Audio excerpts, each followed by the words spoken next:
All right, we're here with Ariana Ramos, who's the SVP of Business Development at Telamon Insurance. Ariana, what's going on? Not much, Connor. How are you today? I'm good. I'm good. I'm excited to have you here. I wanted to check in, and I wanted to start with, the progression of your career and how you ended up at Telamon, because Telemon's a pretty cool company, but I was looking at your LinkedIn and you weren't always there, right? There was a life before Telamon. So can you start, I guess, how you got into insurance and then progress through the insurance world into the role you're in today? Sure. Yeah. So it's funny, like insurance always has that story. Like everybody usually falls into it. We don't grow up dreaming about becoming an insurance person. Um, I think a lot of people have some unique ways that we fell into it, so to speak. So I actually had a friend, and yes, she's still a good friend of mine who happened to reach out to me. I was only 19 at the time, and she invited me to come and interview for a company that was just opening up an office in Foxborough. It was CGU at the time, which they're no longer around. It's kind of changed into One Beacon, a few different things, but that's where I started insurance. And I learned pretty quickly that I wanted to get into underwriting. I wanted to progress. And it just so happened that one of my underwriters had a friend that owned an agency and they were looking for an account manager. And he had said, well, this is a great opportunity for you to really start to learn insurance, because from the agency side, you get really a taste of everything, a lot more diverse, product handling than you would in an underwriting role, or even just working with underwriters on the carrier side. So I reached out and I got the job at an insurance agency, and I felt like there was a huge difference between going from the company side where you have your specific segment that you work on, to now you got to just handle a little bit of everything and learn while you're, rolling. And so, which I liked, I felt like it was definitely a lot more challenging, and that's really, kind of what I learned to love about insurance. And I liked about being on the agency side was that you have not only, contact with the clients regularly, you develop the relationships, but you also have more of an experience trying to problem solve and help learn. You learn different sides of the industry, and also find new ways to help your clients. So I worked for a couple different agencies, you know, in that path, and then before coming to Telamon, and getting into the wholesale, marketing role, so to speak. So I've been in insurance for about 25 years now. And by far, this is my favorite segment, is being on the wholesale side, because I work with brokers all around the country, and, we get to help them place business and really just, hone in on what their needs are. And, that's what I enjoy doing the most, is helping them solve problems, finding places, for tough risks that are kind of a little outside of the box, maybe require some more underwriting, or, so you have to really dig into some of these types of risks and find creative solutions for them. So that's kind of the fun part, I guess, so to Yeah, speak. it seems like on the wholesale side, it's a little bit more problem solving because they are outside the box. So you're not just getting the typical auto policy or home policy. And is that something that when you first jumped into that role, did you know what you were getting into? Or is that something that you're like, oh, I love the uniqueness of each policy that I got to try to fit? Yeah. So I did a little bit because I had worked as a retailer for so long. I knew that the surplus side of the world is definitely where that's where you go when you can't find admitted options on the table. So, but I had no idea that just the scope of, I shouldn't say I didn't have any idea, but I definitely was surprised to see how many different types of risks we get. Prior to coming here, I was with a national agency, a pretty large firm, and we had some pretty interesting, things that came across my desk. But when you enter into the wholesale world, it's kind of, like that amplified, because that's pretty much all you get. And, which it's where you can really demonstrate creative underwriting, try to find good markets for for these risks. And especially with the way the market's been, and it's continuing, unfortunately, you kind of need somebody to help navigate underwriting and those markets for you. Gotcha. What about any wild policies or coverages that you needed to try to sort out? Do you have anything that stands out and you're like, oh my God, I can't believe this exists?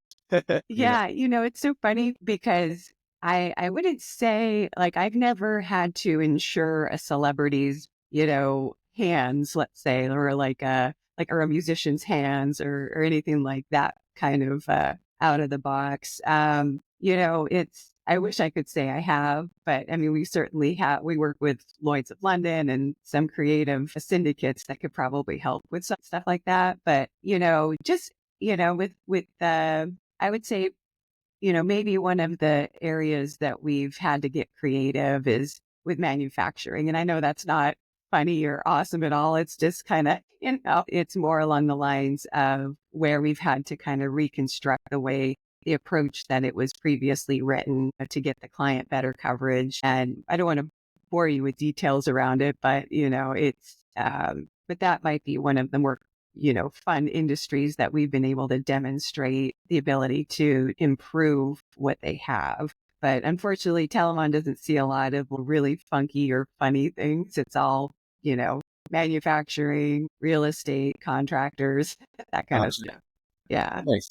Well, I guess on the topic of manufacturing, with the way that technology is evolving, whether it's with robotics coming in or even just the type of products that are being manufactured, like, for example, like solar panels or wind turbines, things that are more at scale now, how does that impact what you do? And how do you learn how to get familiar with a new technology or new thing like that? Yeah, that's a great question. So it's really important to keep up with industry trends. So knowing and seeing how carriers are approaching industries like renewable energies, because usually it starts with a specialized product with a program. And a lot of times, carriers on the admitted side might start to get into it too once the market has kind of played it out a little bit. But, this is an industry where you just have to continually invest in your own product knowledge and education. So, keeping up to speed with, whether it's periodicals, even seeing, digging into programs that are out there, or, a lot of times you find out about great programs when you're competing against them and, either gaining access to that program or maybe even creating your own if you have enough of a book to do it. But, that's one of the fun things about the industry too, is as the industry shifts, it allows you to kind of learn more about each industry or each product line. So it's never boring, let's put it that way. Cool.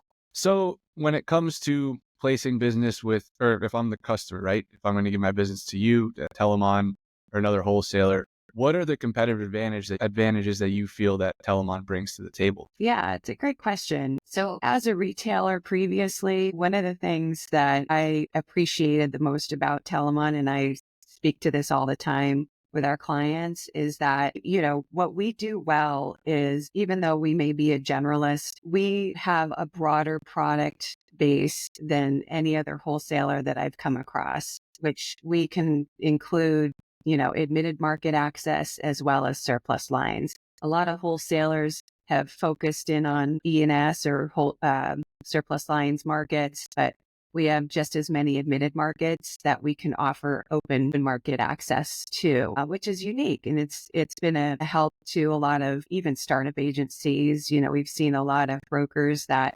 maybe they've left, their position and started their own shop. Now it takes time to develop relationships and open up access to admitted markets. And so a lot of times they can work with us to have access to those carriers ahead of time. Those carriers can get to know them. It's kind of what we call incubating.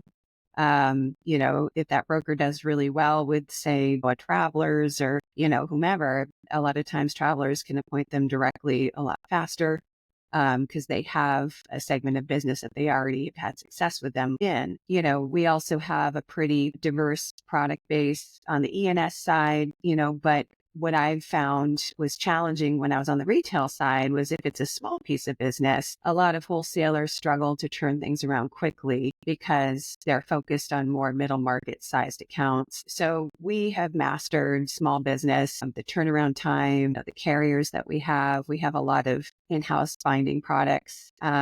So we can move quickly and deliver good, solid policies for our clients. And I think that's really been what sets us apart from some of our competitors for sure. Awesome. Yeah, I guess whether it's a startup agency or someone trying to break into new markets, having a partner that's fast is probably good, because I imagine you're not as comfortable with what you're selling, or every policy that you're trying to write means a little bit more because you're smaller. And so that's an interesting thing, is like who you choose to partner with to get access is important. And then what about the relationships you have with brokers? Is that something that you try to like build relationships with them, and then as they grow, what does that look like? Yeah, absolutely. So insurance is definitely a relationship business. And the reason why is because we're here, we have to, help them, solve the issues that they're dealing with on the day to day so that they can successfully write business. And so aside from demonstrating that, just working together, a lot of times, it's critical just to get to know your brokers personally, and I feel like, especially in the day-to-day whirlwind, it can be easy to become very transactional and, kind of churn things through for a lot of wholesalers. But we try to really not only create more of a consultative approach, but getting to know what their needs are, how they like to communicate, and setting expectations within the perimeters that they need. It really helps build those strong relationships that we've historically maintained over many years. Awesome. Yeah, I know just from coming into your office and getting to know Greg and Kalina and yourself, culture is definitely a big piece of what Amplified and Telamon do. And it seems like, I know, at least on the employee side, because I'm not a customer of your agency, but on the employee side, you guys care so much about what's happening in people's lives, trying to bring people together. And that at some point has to trickle over to the business relationships you have, or else you wouldn't be where you are today, right? Absolutely. We all work very hard, especially with culture. Culture is so important because as people work, many hours, a lot of times you're in your office or working, probably just as many hours as you are at home. And so it's important to establish a good, positive environment where people feel relaxed, comfortable, work freely, and can really be their best and be supported within their environment. And I feel like Telamon has done a great job at supporting people, not only individually, but professionally. We do a lot to try and help education, promote educational goals, and even, professional goals, because we all want to be our best. And I feel like we support each other in that aspect, but it's also a very fun place to be too, because, like I said, we all work hard, and it's nice to have a mentorship and a camaraderie with your colleagues where you can just be yourself and, enjoy each other's company, even outside of work. And so it's, we really do invest a lot here in making it a great place to be. And I've been in a lot of agencies and seen a lot of different carriers just in the years that I've been in the business. And you don't see it that often. We don't see investment in culture like we have here at Telamon, which is really key. It's key to retaining and holding on to good people and hopefully attracting the best in the industry as well. For sure. So as the kickoff is approaching, are you going to be one of the subjects of the kickoff video? Or is Oh, this I not? hope not. Yeah. I don't know. I mean, like, I think, what is it? The hot seat or something? And I know Like rapid fire questioning. I don't know I haven't signed up for that one yet. maybe you'll get volunteered by Kalina. I mean, it seems like everyone likes to participate or be part of it. Like, I think last year's you got a lot of different people involved, which is great. But Yeah. it just Yeah. goes to exactly what you were talking about. Like, everyone enjoys being there, participating, and company events. Yeah, absolutely. I mean, it's a great place. We've got such a great team. I really couldn't ask for a better, group of people to work with. I mean, we've built, deep friendships over the years as well. And that I feel like speaks volumes. What about your background in marketing? Because when I was looking at your LinkedIn, I didn't realize, I think since like 2014 or something, or up until 2016, you were in marketing, correct? In a lot of Correct. ways? Yeah. Yes. What what was that like? One, what was it like marketing in insurance 10 years ago? And then two, in general, like what does that transition look like to then business development? Was it natural or was it something where you had to learn a whole new skill? Yeah. So marketing from an insurance industry standpoint is basically the placement of business. So it's a little different than, say, like marketing and advertising. So where it's helped me in my role today is, I've been in the seat of every broker that I work with. I know what the pain points are because I've had to place business. And when you're on the retail side, when you're in marketing as an agent, there's no, we don't have a carrier for it. You have to find a carrier for it. You have to, because, at the end of the day, you have to solve your client's problem and get them the coverage they need, maybe to, close on a piece of property or, maybe get paid for a job that they had, so a lot of times there is no, you can't come to the table with, I have nothing to help you with. And so, I've learned, about products because of that and what carriers can do, which wholesalers are good at what. And I know what was valuable to me when I was in that seat. And that's what I, bring to the table here is, just understanding what the pain points are when you're working on that side of the industry and making sure that, we're responsive. We, are able to give them, the products that they need to try and help their clients. And so it's been a tremendous help, I feel, in the business development role, just because I can speak the same language and understand what they need. Awesome. Do you feel that a lot in initial conversations if you're talking to a new broker who hasn't worked with you before, that that when you can kind of put yourself in their shoes or explain to them your background, it gives them a little bit more trust in you because the way that you can talk about it? Sure. Yeah. Because a lot of times in our initial conversations is when, you always get the question of, hey, I've had it, this sitting on my desk. I can't find anything for it, or I've had a problem with this. And through those conversations, we've usually been able to identify maybe some solutions before they've even, brought it to us. And a lot of times having those initial conversations have been helpful for them and for us, getting to know what it is that they need. But yeah, I feel like a lot of times if they don't know us, I always welcome an initial meeting to go over what their needs are, and we can, bring to the table what possible solutions we could help them with. And, a lot of times most times it's usually a pretty good fit, whether it's a small agency or even a large national. We have quite a few national brokers that we still can help with as well. Awesome. And what about your relationship with carriers, right? So if you're placing business on behalf of another broker or you're trying to help them, what does that look like between the relationship with you and the carrier and then with the broker? Can you paint that picture? Yeah. So relationships with carriers are critical. So especially on the surplus line side, we have binding authority with several markets. And essentially when you have binding authority, you're an extension of that carrier's arm. So you're acting as their underwriter. And the reason why it's critical to have a strong partnership really with those carriers is because the more successful we are together. So if we build a healthy book together, a lot of times you get more authority to write larger pieces of business. You can have more credit abilities. So a lot of times, agents might not realize that it matters what wholesaler you go to. Because if you have a wholesaler that has a really solid relationship with one carrier, they may have expanded abilities to write something that another wholesaler does not.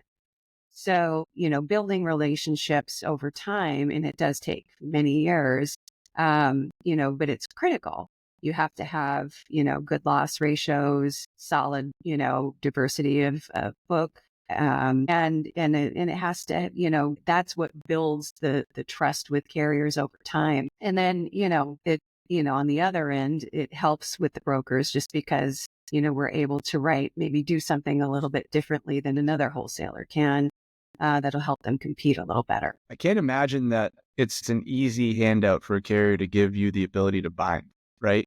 Where that's like a lot of trust that they're putting in someone like Telamon, right? For sure. Yeah. Yeah. And that's something that, we've been in business since 1977. And it's a result of many years of working together, and it's a slow process. Most wholesalers start with maybe one or two or three, companies. And a lot of times they don't open up binding authority for quite some time. It could be years, but we've established a good reputation with our carriers. We've always had it incredibly low loss ratios, just because the way we underwrite, and, we look for good business, but we also know that in the surplus lines world, obviously there's going to be business that has losses, or maybe it's a tough class that has a lot of exposure to risk. And there's an appropriate market for every type of company there is out there. So it's really being in tune with what your carrier is looking to write. And there are carriers that focus on those tougher risks. And there are the ones that, want the tougher classes, but they've performed well. So you just have to really know and be able to line up those risks appropriately in order to have a successful book together. Awesome. Yeah, that's new to me in a sense. Like I didn't, even though it's not a typical independent agent, I didn't know that carriers gave that ability away, right? Because that's kind of what makes insurance so complex, is like the underwriting and all of that. So that's Great. interesting for me to hear about, which is very cool. Good. So you learned something. I learn things on these podcasts all the time, which is you're the Awesome. first broker, or like surplus to come on. Ever Awesome. a typical independent agent, obviously doing different things, but that's how it went. So we got through the hard questions. We got through you talking about the business. Now we'll ask kind of our conclusion is more spiritual, personal, if you will. So if you were a genie and you got to prescribe this magic sauce, powder, you sprinkled a powder on everyone and it made them do one thing, right? Whether it was one time or every day, what would you prescribe everybody? It could be listening to a song. It could be looking in the mirror and saying that you love yourself. It could be reading a book. What would you encourage everyone to do every day as this magic genie? As a magic genie. Oh, wow. I love that question. You know what? I feel like it would be great to have to be able to show everybody how important it is to always, if you could sprinkle dust to get people to always work towards expanding their horizons, learning something new, not being afraid to get out of your comfort zone. I feel like, if a lot of times in life, we are our own worst enemies. We might hold ourselves back from doing things because we're scared. And, that can be fears from anything from, public speaking to applying for that job or going for that, degree. And if I was a genie that could just give people the courage to be able to do those things, I think, people would be able to prove to themselves they're capable of so much more. For sure. So, All right, I'll ask you one more follow-up, put you on the spot for this one. Why do you think people fear failure? because, it's letting ourselves down. It's letting down people that we respect and care about. Unfortunately, that fear can be, so debilitating that it can make us walk away from capabilities and opportunities that could really, change your life. But, we all get into our comfort zones, and we think that that's great, but you never know what you're capable of until you get out there. And that's why, sometimes we just gotta, push through that fear, you know. I like it. I like when you fail at something and it kind of like humbles you, especially if you're generally like, you're on a good path and you're succeeding and you're doing things. You're like, nice. You're skipping along and then you fail and you're like, oh yeah, I am human, or I do have the ability to do this. I need to be aware, but it is refreshing. I feel like when you do push yourself a little too far and then you do fail and you're like, maybe if you fail hard, maybe that's not good. But if you fail like within reason so you can recover, I do. Yeah. Well, you learn so much more in failure, right? Like a lot of times you learn a lot, not just about yourself, but you might learn never to do that mistake again, whatever it was, or, without failure and becoming humbled, I feel like that's also something that can really, you grow personally in failure as well. And I feel like a lot of times you grow more, because you got to figure out, okay, well, that didn't work. I got to redirect and try this. A lot of times, some of the most successful people in the world have failed more times than they've been successful, For right? sure. So, failure is also important for sure. And, but it's the fear of failure that I feel like I wish, people could get past that or learn how to, and I'm guilty of it too. Whatever. I almost didn't want to come on the podcast. Kind of ironic now that this is the advice. It's like, you gotta push yourself. Well, you're doing it. That's the thing. Like you're doing exactly what you said you would prescribe. Yeah, yeah. So if it's terrible, whatever, I'll try again. Maybe. No, I know you did great. I have the vibes of these as they're going on, and you crushed it for sure. Well, thanks. Yeah. Thank you. No, I find it interesting with like growth and failure, because if you think about yourself from the age of, 2 years old to 18 years old, most of what you're doing is trying things and failing, or you see your friends failing, but there's just so much around you. Then that's how you become who you are and how you learn not to touch the hot stove and how you learn how to ride a bike and how you end up like working through homework assignments to get good grades. Like, everyone goes through these problems. And then you hit a point in your life where you just get into that comfort zone and you stop failing. But Yeah. then you consistently are the same for like 30 years, right? I think Right. these people are in that, where the first 18 years of your life, 20 years of your life, it was just like a roller coaster of ups and downs and get overcoming things, which is not. Yeah. Yeah. Yeah. People, hey, we all get to the point too where, it's nice to feel stable, secure. It's nice to feel like, okay, I've mastered this, I got this. But, it's, I don't feel like anybody ever gets to the point where they've really been like, hey, I've done it all. I've accomplished everything I've set out to do in life, you never get to that point either. So I feel like, it'd be much sadder to, be at the end of your life and thinking back of, I always wanted to do this thing. I always wanted to try this, never did it, like that's something. And I know we all regret things at the end, I'm sure, but it's, if you can work as much as you can towards trying not, trying to go after those dreams, as corny as it sounds, but it's important, and it could be,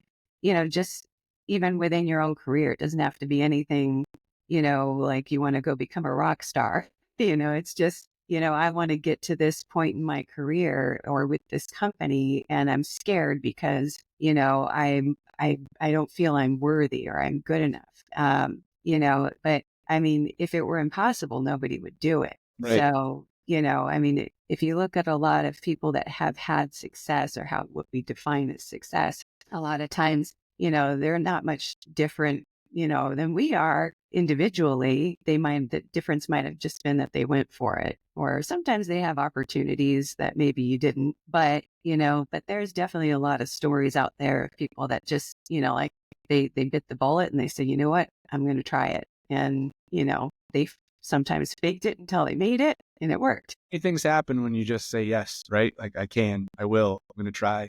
And then chaos happens, and then usually opportunity comes out of chaos, which is Right. the thing. Sweet. Well, you crushed it. I'm going to end the podcast now, but then we can hang up and talk offline. All right. All Sounds right. good. Thanks, Connor. Good job. Okay.